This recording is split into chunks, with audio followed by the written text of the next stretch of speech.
اے جنت تیرے اندر حور و حسور رہتے ہیں، میں نے مانا کہ تجھ میں ضرور رہتے ہیں،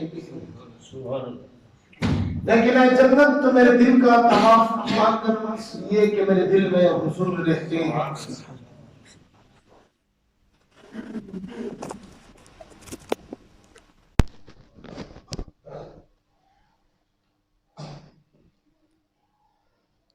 حضور آئے تو سر آفرینش پا گئی دنیا، اندھیروں سے نکل کر روشنی میں آ گئی دنیا، ستے چہروں کا زنگ اترا بجھے چہروں پہ نور آیا، حضور آئے تو انسانوں کو جینے کا شعور آیا۔ ارباب نظر کو کوئی ایسا نہ ملے گا، ارباب نظر کو کوئی ایسا نہ ملے گا، بندے تو مل جائیں گے مولا نہ ملے گا، تاریخ اگر ڈھونڈے گی ثانی محمد، ثانی تو بڑی چیز ہے سایہ نہ ملے گا۔ قابل صد تکریم میرے بھائیو، بزرگوں، دوستو، اللہ تبارک و تعالیٰ کا بہت بڑا احسان، فضل اور کرم ہم پر ہوا کہ اللہ تبارک و تعالیٰ نے آج ہمیں جمعے کی نماز ادا کرنے کے لیے اس مسجد میں جمع فرمایا۔ دعا ہے اللہ رب العزت سے اللہ تبارک و تعالیٰ ہماری آج کی بلکہ تمام زندگی کی ان نمازوں کو قبول و منظور فرمائے۔ سامعین محترم، میں نے اللہ تبارک و تعالیٰ کے کلام اللہ میں سے ایک آیت مبارکہ کی تلاوت کی جس میں اللہ تبارک و تعالیٰ نے ارشاد فرمایا لَقَدْ مَنَّ اللَّهُ عَلَى الْمُؤْمِنِينَ إِذْ بَعَثَ فِيهِمْ رَسُولًا۔ اس آیت میں اللہ تبارک و تعالیٰ نے ایک ایسی چیز ارشاد فرمائی جو پورے قرآن مجید میں اللہ تبارک و تعالیٰ نے کہیں ارشاد نہیں فرمائی۔ ایک جگہ اللہ نے ارشاد فرمایا وَإِن تَعُدُّوا نِعْمَةَ اللَّهِ لَا تُحْصُوهَا، اے لوگو اگر تم میری نعمتوں کو شمار کرنا چاہو میری نعمتوں کو شمار نہیں کر سکتے۔ یہ حقیقت بات ہے کہ اللہ تبارک و تعالیٰ نے ہمیں اتنی نعمتیں دے چھوڑی کہ ہم اللہ تبارک و تعالیٰ کی نعمتوں کو شمار نہیں کر سکتے۔ انسان اگر اپنے جسم کی طرف دیکھے، اپنی طرف دیکھے تو انسان کو ایسی ایسی چیزیں نظر آ جاتی ہیں کہ انسان اللہ تبارک و تعالیٰ کا جتنا بھی شکر ادا کرے انسان نہیں کر سکتا۔ اصل بات یہ ہے کہ اللہ تبارک و تعالیٰ نے فرمایا وَإِن تَعُدُّوا، اگر تم میری نعمتوں کو شمار کرنا چاہو، گننا چاہو، تم میری نعمتوں کو گن نہیں سکتے۔ اتنی نعمتیں دینے کے باوجود میرے اللہ نے کہیں قرآن میں ارشاد نہیں فرمایا کہ مسلمانوں، ایمان والوں، لوگوں، میں نے تمہیں اتنی نعمتیں دے کر تم پر احسان کیا۔ لَقَدْ مَنَّ اللَّهُ عَلَى الْمُؤْمِنِينَ إِذْ بَعَثَ فِيهِمْ رَسُولًا، اس آیت میں اللہ تبارک و تعالیٰ ارشاد یہ فرما رہے ہیں کہ مسلمانوں، تمہارے درمیان میں نے اپنے رسول کو بھیج کر تم پر احسان کر دیا۔ اب لقد من اللہ، لام علماء اس بات کو جانتے ہیں اللہ تبارک ایک کوئی چیز کسی انسان کو دینا، آپ ویزا لگوانے جاتے ہیں، ایک مہر لگے آپ مان جاتے ہیں جی ٹھیک ہے کام ہو گیا، جب اس پر دوسری مرتبہ مہر لگائیں تو آپ سمجھتے ہیں کہ ہمارا کام پکا ہو گیا۔ اس آیت میں اللہ تبارک و تعالیٰ نے 2 مہریں لگا کر بتایا مسلمانوں میں نے تم پر احسان کیا ہے اپنا حبیب بھیج کر۔ لام لگایا ساتھ قد لگایا، لقد من اللہ، مسلمانوں تم پر میں نے ایسا نبی بھیج کر احسان کیا۔ اب اس نبی کی عظمت کیا ہے، اس نبی کی شان کیا ہے؟ وقت بہت کم ہے، میں چھوٹا سا واقعہ بتا کر آپ کو اجازت چاہوں گا۔ دیکھیے حضرت موسیٰ علیہ السلام نے اللہ تبارک و تعالیٰ سے کہا یا اللہ میں آپ کی زیارت کرنا چاہتا ہوں، میرے قوم والے مجھے کہہ رہے ہیں ہم آپ کی زیارت کرنا چاہتے ہیں۔ اللہ تبارک و تعالیٰ نے ارشاد فرمایا قال لن ترانی، اے موسیٰ تو مجھے نہیں دیکھ سکتا، تیری قوم مجھے نہیں دیکھ سکتی، میری تجلی تم لوگ برداشت نہیں کر سکو گے۔ کہا یا اللہ قوم کہتی ہے کہ زیارت کروائیے اپنے خدا کی، میں بھی مجبور ہوں۔ یہاں سے اصرار بڑھتا گیا، وہاں سے انکار بڑھتا گیا، یہاں تک کہ اللہ تبارک و تعالی نے ارشاد فرمایا آ موسیٰ، اللہ تو رحیم ذات ہے، کریم ذات ہے، جب بار بار ہم ماں سے بھی کہتے ہیں تو ماں بھی مان جاتی ہے، اللہ تو 70 ماؤں سے زیادہ محبت کرنے والا ہے۔ اللہ نے فرمایا موسیٰ آ جا طور کی پہاڑی پہ، ایک دوسرے سے باتیں کرتے ہیں۔ حضرت موسیٰ علیہ السلام چلتے ہیں، طور کی پہاڑی پہ پہنچ گئے، اللہ تبارک و تعالی نے ایک چھوٹی سی تجلی اپنی دکھائی، نور کی روشنی ڈالی، حضرت موسیٰ علیہ السلام اور ان کی قوم بے ہوش ہو گئی۔ 40 دن کے بعد ان کو جا کر ہوش آیا۔ دیکھیے اللہ تبارک و تعالیٰ کی تجلی حضرت موسیٰ علیہ السلام برداشت نہیں کر سکے، اس نبی کی کیا شان ہوگی۔ خود اللہ تبارک و تعالیٰ نے جن کے لیے سواری بھیج کر ان کو معراج پر بلایا، معراج پر بلانے کے بعد خود زیارت کروائی، باتیں کی، نمازیں دی، سارے حساب انعامات سے نوازا، اس نبی کی شان۔ پھر آئیے آگے چلتے ہیں، نبی کے شان کے بعد صحابہ کی شان۔ اب جس نبی نے میرے اللہ کو دیکھا، حضرت موسیٰ علیہ السلام کی شکل میں تھے تو بے ہوش ہو جاتے ہیں، مطلب یہ نہ دیکھ سکے۔ قوم نے دیکھا بے ہوش ہو گئی، مطلب یہ کہ قوم میرے اللہ کو دیکھ نہ سکی۔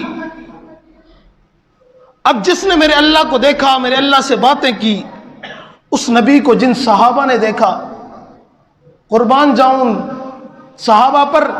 اب میرے اللہ سے میرے نبی ہم کلام ہو کر واپس آتے ہیں، واپس آنے کے بعد جب کہا میں معراج پر گیا، میں نے اللہ سے باتیں کی، اللہ نے مجھے اتنے انعامات سے نوازا، تو لوگوں نے ماننے سے انکار کر دیا۔ سب سے پہلے جنہوں نے تصدیق کی تھی وہ صحابہ تھے، حضرت ابوبکر صدیق نے تصدیق کی تھی۔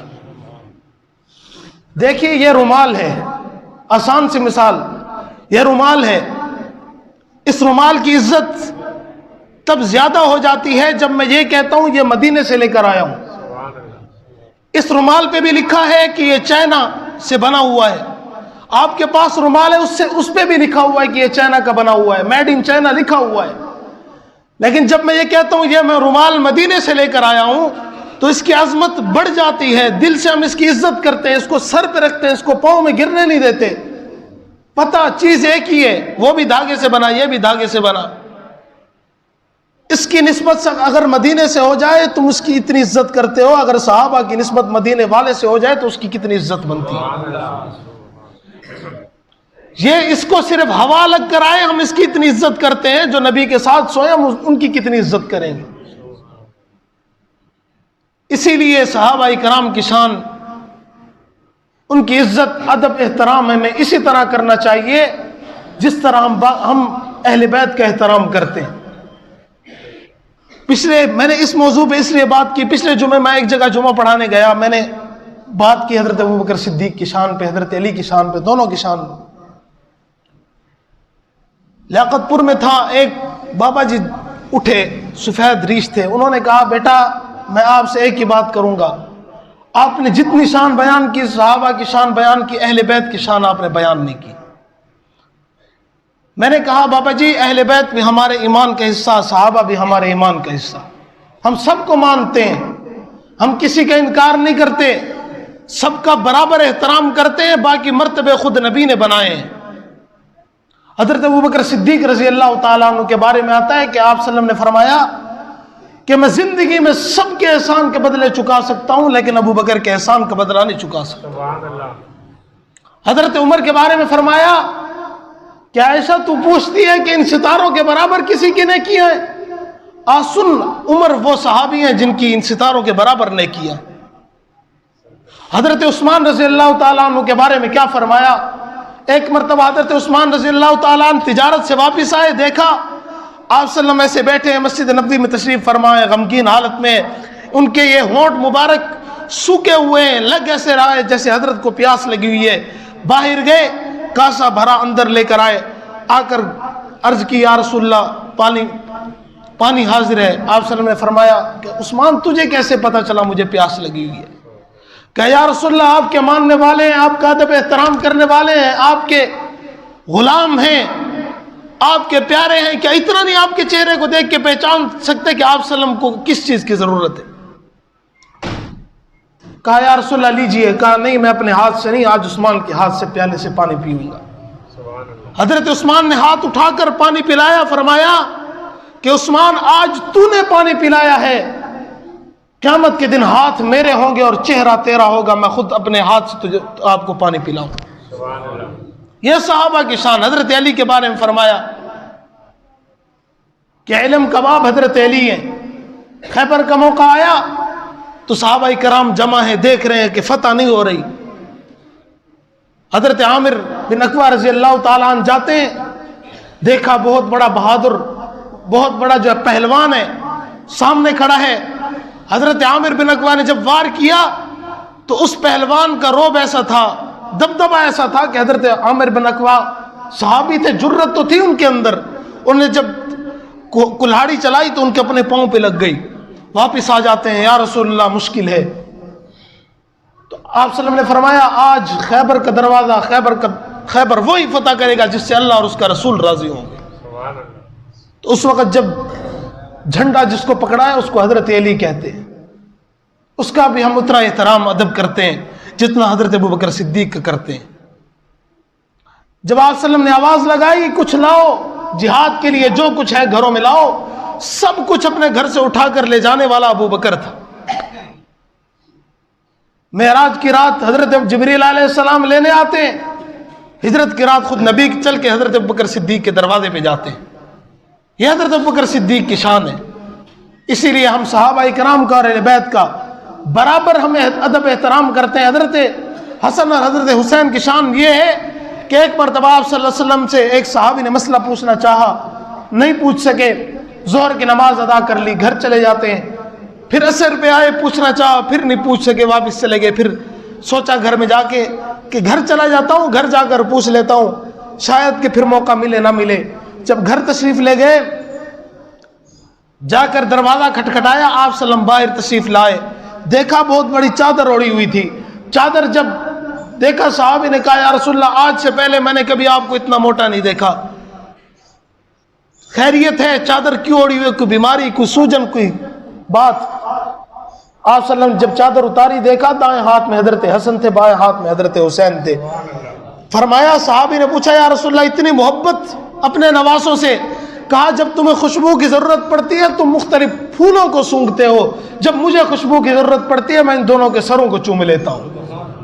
یہ ان صحابہ کی شان ہے. شاعر لکھتا ہے کہ میں اہل بیت دا نوکر میں نوکر ہاں صحابہ دا، اے جنتی لوگ نے سارے عقیدہ ہر مسلمان دا، میرے دل وچ محبت ہے محمد دے گھرانے دی. کون سا گھرانہ افضل ہے کل جہان سے؟ گھرانہ حسین کا، نبیوں کا تاجدار ہے نانا حسین کا. ایک پل کی تھی حکومت بس یزید کی، صدیاں حسین کی ہیں زمانہ حسین کا. میرے دل وچ محبت ہے محمد دے گھرانے دی، کرام ساری عمرہ نوکری اس آشیانے دی. علی حسنین تے زہرا ورثہ اہل ایمادہ. ہر کسی کی اپنی وراثت ہوتی ہے، کوئی زمین چھوڑ دیتا ہے، کوئی جائیداد چھوڑ کے چلا جاتا ہے. ہماری وراثت کیا ہے؟ اہل ایمان کی وراثت کیا ہے؟ علی حسنین تے زہرا ورثہ اہل ایمادہ. میں اہل بیت دا نوکر میں نوکر ہاں صحابہ دا. ارے صحابہ اور اہل بیت کے درمیان محبت تو اتنی تھی کہ ایک دوسرے کے لیے جانیں دے دیا کرتے تھے. آپ صلی اللہ علیہ وسلم اہل بیت میں سے ہے نا؟ بولیے نا، اہل بیت میں سے ہے نا؟ صحابہ فرمایا کرتے تھے یا رسول اللہ آپ پر ہاتھ اٹھنے سے پہلے ہماری گردن کٹے گی. ہم درمیان میں کھڑے ہیں، جو کافر آپ پہ انگلی اٹھائے گا، آپ پہ ہاتھ اٹھائے گا، پہلے اس کو ہماری گردن کاٹنی پڑے گی. محبت تھی تو کیا کرتے تھے صحابہ؟ اہل بیتوں پر نچھاور جان کر دے سن. کون صحابہ؟ ہمیں دین صحابہ کے صدقے ملا، ایمان صحابہ کے صدقے ملا، اسلام صحابہ کے صدقے ملا، عزت سے جو جی رہے صحابہ کے صدقے ملی. پہلے ایک مرتبہ میں یہاں بیان کر چکا ہوں کہ کلمہ اگر ملا صحابہ کے صدقے ملا. ارے اس وقت تو حضرت سمیہ رضی اللہ تعالی عنہ کی کلمے کی خاطر 2 اونٹوں کے درمیان باندھ کر چیر دی گئی تھی. اس وقت حضرت طلحہ رضی اللہ تعالی عنہ کے ہاتھوں میں کیل ٹھونس کے ان کو شہید کر دیا گیا تھا. آج ہم کلمہ جن کے صدقے ملا صحابہ کے صدقے ملا. اس وقت نبی کی حفاظت کرنے والے صحابہ تھے, اس وقت نبی کے آگے پیچھے رہنے والے صحابہ تھے, اس وقت حضرت حسن و حسین کی عزت و عظمت کرنے والے, حضرت حسن و حسین کی حفاظت کرنے والے یہی صحابہ تھے. ایک مرتبہ حضرت حسین رضی اللہ تعالیٰ عنہ باہر کھیل رہے تھے, بچے تھے. اسی طرح حضرت عمر رضی اللہ تعالیٰ عنہ خطبہ دے رہے تھے. حضرت حسین رضی اللہ تعالیٰ عنہ نے فرمایا کہ جو سامنے بندہ خطبہ دے رہا ہے یہ ہمارا غلام ہے. حضرت عبداللہ بن عمر رضی اللہ تعالیٰ عنہ حضرت حسین رضی اللہ تعالیٰ عنہ کے ساتھ کھیل رہے تھے, پریشان ہو گئے کہ میرے والد کا نام کہتے یا بچہ ہو کر یہ کہہ رہے کہ جی یہ وہ سامنے جو بندہ خطبہ دے رہا ہے وہ ہمارا غلام ہے. جمعہ ختم ہونے کے بعد اندر تشریف لائے. اگر کہا بابا جان, حضرت حسین نے ایسے فرمایا, کہا بیٹا حقیقت میں حضرت حسین نے فرمایا کہ جو سامنے بندہ خطبہ دے رہا ہے وہ ہمارا غلام ہے؟ کہا جی بابا جان حقیقت میں فرمایا. کہا جاؤ حضرت حسین سے یہ لکھوا کر لے آؤ. حضرت حسین سے جا کر جب لکھوا کر لے آئے تو کہا بابا جان آپ اس کا کیا کریں گے؟ کہا یہ لکھا ہوا قیامت کے دن اللہ کے سامنے پیش کروں گا. یا اللہ میرے پاس اور کچھ نہیں, میں ان لوگوں کا غلام ہوں جو تیری دین کی سربلندی کے لیے اس وقت کام کیا کرتے تھے. یہ محبت تھی ان کے آپس میں. تولتے پھرتے ہو یار صحابہ کرام کو, تولتے پھرتے ہو اہل بیت کی شان کو, تولتے پھرتے ہو حضرت ابوبکر صدیق کی شان کو. خدا کے لیے صحابہ کرام کی شان میں کبھی کسی کی شان گھٹانا نہ, کسی کی شان میں کمی پیشی نہ لانا. ذرا سنیے, سوچئے, آپ کے اس بستی کا بڑا سردار جب اس کے بارے میں کوئی بات کرتا ہے آپ کے سارے چودھری کھڑے ہو جاتے ہیں کہ او جی گزر گیا وہ بارے گل نہ کرو. کیا صحابہ کرام کو ایسی نعوذ باللہ کم ذات تھے کہ اس وقت کا دور کا بندہ ان کے بارے میں بات کرتا ہے اور آپ لوگ برداشت کر لیتے؟ اسی لیے خدا کے لیے صحابہ کرام کے بارے میں کبھی بات برداشت نہ کیا کرو. صحابہ اہل بیت اوپر نچھاور جان کر دے سن, تے اہل بیت بھی ہر ویلے دم و ناد بھر دے سن. انہاں وچ کار رہندا سی سدا موسم بہار آندا, میں اہل بیت دا نوکر میں نوکر ہاں صحابہ دا. اصل صحابہ کا مرید, اصل اہل بیت کا مرید کون ہے؟ سب بندے نے اللہ دے تے امتی نے محمد دے. سب کہہ دو صلی اللہ علیہ وآلہ وسلم. سب بندے نے اللہ دے تے امتی نے محمد دے. آج کے دور کا بندہ سینے میں قرآن نہیں ہے, اللہ تعالیٰ نے نماز سے دور رکھا ہوا ہے, کالے کپڑے پہن کے ایسے باتیں کرتے پھرتے ہیں صحابہ کرام کے بارے میں. اگر تو حسینی ہے تو آ قرآن تو پڑھ, اگر تو حسینی ہے آ تو اپنا لباس تو ٹھیک کر, اگر تو حسینی ہے تو اپنے اعمال کو تو سیدھا کر, اگر تو حسینی ہے تو نماز پڑھنا تو تجھے نصیب ہو, اگر تو حسینی ہے بڑوں کا عزت احترام کرنا تو سیکھ. وہ تو اس وقت کے شریعت کے تابع تھے, ان کے چہرے پہ داڑھی ایسی تھی, ان کا لباس ایسا, ان کا لباس ایسا, ان کا چال چلن ایسا کہ آج کے دور کا بندہ ان جیسا عمل نہیں کر سکتا, ان کی عظمت کو نہیں پہنچ سکتا.